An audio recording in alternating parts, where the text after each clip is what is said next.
welcome back. Today we're going to talk about how to stop letting fear control you. And we're excited to look at all the possibilities that are going to show up once you open up your heart and your mind.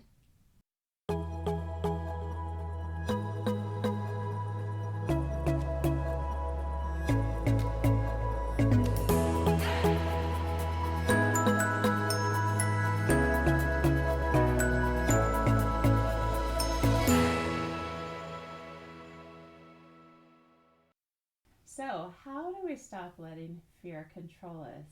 I think the first thing we need to realize is that a lot of times our fears come about because of an issue of safety. We're afraid of getting physically hurt. We're afraid of getting emotionally hurt. We're afraid of getting spiritually hurt. You know, there are a lot of different ways that we can be hurt. And so many times those fears are coming up to protect us in some way. Right. The job of the mind is to keep us alive. At any cost. At any cost. So if it keeps us, away from the edge of a cliff by making us afraid of that edge, then we have a higher chance of being safe. So the scenarios of how many ways I can fall off that mountain are going to present themselves. And especially considering things that have gone on in childhood, it's going to be different. If I had issues with heights, my brain's going to be going crazy with all those scenarios of what could happen. And mostly negative. Our brain looks at possibilities that are the negative possibilities, our mind. And that's what it's meant to do. So we need to look at the other parts of ourselves to kind of balance that out and bring balance to the mind. And it's interesting, isn't it, to realize how everybody has a different fear. Like I'm not so much afraid of heights, but there are other things I'm really afraid of. Where someone else might be afraid of heights and may not be afraid of what I'm not afraid of. I think a lot of those fears are based on, like you said, our personal experiences, our trauma from the past, our trauma of our ancestors. And how we have grown. I know I don't have a huge fear of speaking in public, but when I was a child, no way. So something has transformed. I worked through some things and I got some help to be able to transform that. So it is possible to work through those, but we are going to have our individual things that make us that we are afraid of. But there's always a possibility for healing. Always. And so one of the first things that we would recommend if you're facing those fears is to stop in that moment and let yourself get grounded. Because a lot of times I feel like that anxiety, that energy of anxiety, it gets caught up here and we really lose touch with reality in some senses. So true. And so a really simple technique is just to stand up tall, or if you're sitting, put your feet on the ground and just imagine that roots are growing from the bottoms of your feet down into Mother Earth. And that drawing that energy down the body is really going to help you become present again and step out of that anxiety mode. So simple, but really effective to just be grounded. And that's why we call it that. Getting grounded, getting our plant. You'll feel yourself being more sturdy as you walk around. It's really kind of powerful. And a lot of times we think our fears are going to keep us safe. And while our fears often stop us from doing things that could be dangerous, that's true. Also realize what else is happening with your fear, because when I'm in my fear, I feel weaker. I feel more confused. I quit trusting myself and other people and situations. I disconnect from God. I feel full of doubt. So if you think of those things I just listed, how could that state possibly make us stronger? Or protect us? Where another possibility is that we have with us the spirit of discernment.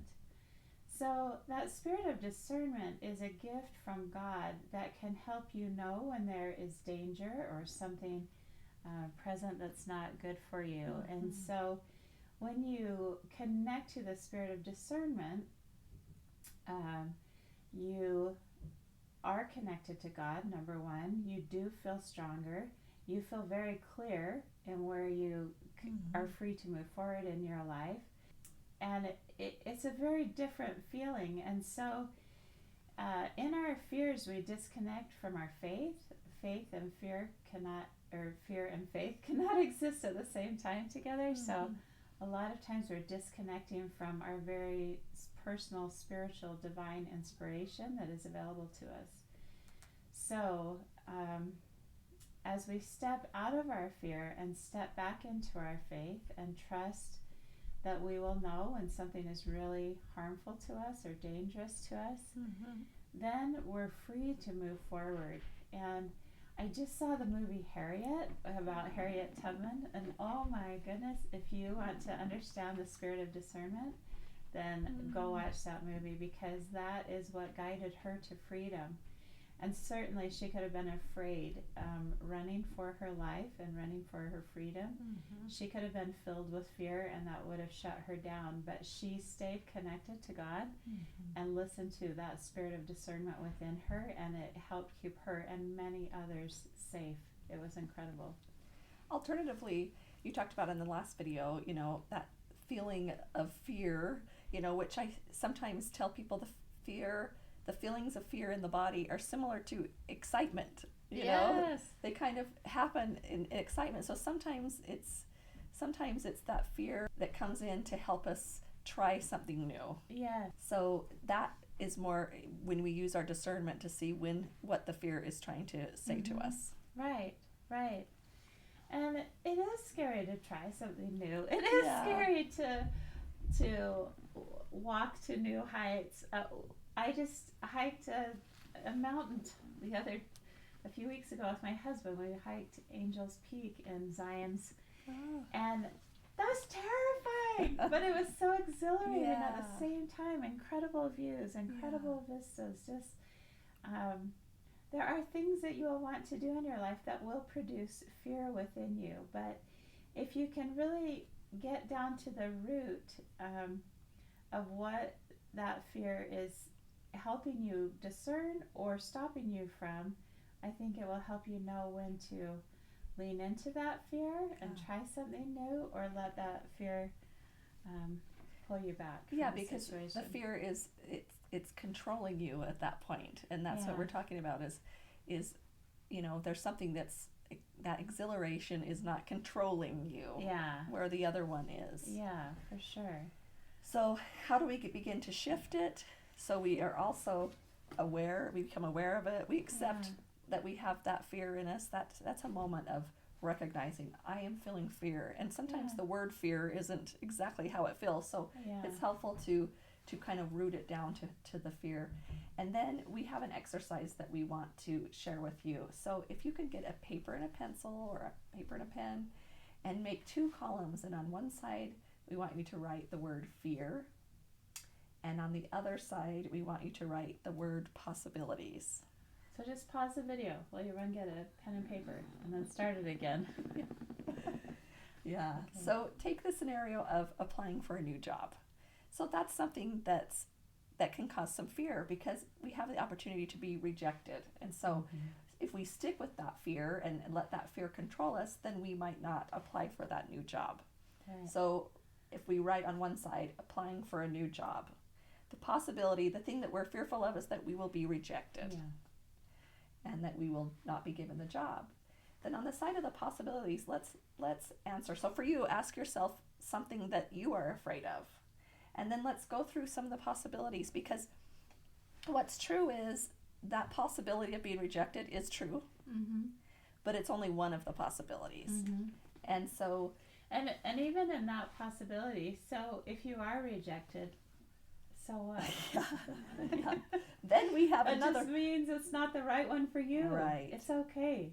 It doesn't mean that you're a bad person, or that you're not good enough, or that you're not capable. it just means it wasn't the right job for you, and trust that. And you can really there begin to see where the mind starts to, and then you can say, no, this does not automatically mean this, and this. So the possibility of rejection is there, and we can work through that. Yeah. But another possibility is that we would get the job. Yeah. That is as much of a possibility as the other. For sure. The odds are the same. Yep. Then we have a possibility of, what if in the meantime another job comes along and it's an even better job? Who knows? Right. But we've gotten some confidence by applying for this job. Yeah. Who knows? You also might be offered the job, and then you decide you don't want it, and you might reject them. Yeah. That's also a possibility. That's a possibility. All equal possibilities to the one that we are letting control us. Yes. So use this technique when you have something when fear presents itself. Make the list of what's happening, and get down to what the feeling, the fear, what the real fear of is. Yeah. And then start to open the possibilities of what else is possible. And you will find that there's so much more than what our mind wants to continue to tell us. Yeah. There's so much more than rejection, isn't there? So we want you to know that at the Wholeness Network, we believe in you. Mm-hmm. And we believe you have a great purpose to fulfill. We believe that your life is meaningful and important, and that you get the choice. You get to choose what your life is going to be like. And we hope that this video will help you so that fear doesn't control your life. You have a great ability to discern what is right for you. And we hope that this video helps you find the confidence to live the life you want to live. Thanks. Don't forget to subscribe. Great.